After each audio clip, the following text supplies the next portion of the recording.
తెలుగుదేశం అంటేనే ఓ రంపి. అక్కడ నాయకులకు మహిళల పట్ల ఎంతటి చులకన భావన ఉంటుందో ఇప్పటికే ఆ పార్టీని వీడిన వాళ్ళని అడిగితే తెలుస్తుంది.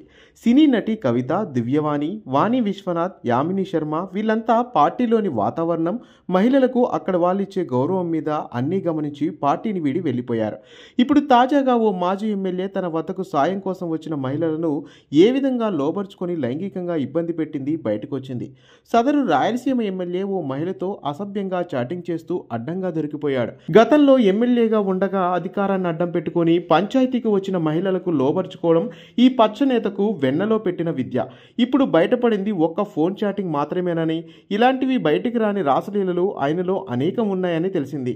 అప్పట్లో కుటుంబ తగాదాలతో పంచాయతీకి వచ్చిన వాళ్ళని డబ్బు ఆశ చూపి లోబర్చుకోవడం ఆయన టాలెంట్. ఇప్పుడు తమ పార్టీకి అధికారం పోయినా, తాను ఓడిపోయినా ఆయనలోని కామందుడు మాత్రం మారలేదు. తన దగ్గరకు సాయం కోసం వచ్చిన మహిళలను అవసరానికి వాడుకోవడంలో ఆయన సిద్ధహస్తుడు. ఇలాంటి భాగోతమే ఇటీవల వెలుగులోకి వచ్చింది. కుదిరితే నమ్మించడం, ఒప్పించడం, కుదరకపోతే బెదిరించడం, ఏది ఏమైనా చివరకు వాళ్ళను దారికి తెచ్చుకోవడం ఆయన అంతిమ లక్ష్యం. మొత్తానికి 3 మెసేజ్లు 6 వీడియో కాల్స్ అన్నట్లుగా ఆయన పురాణం సాగుతుంది. ఈ విషయం ఆ చుట్టుపక్కల ప్రజలకు తెలిసినా ఎవరూ బయటపడడం లేదు.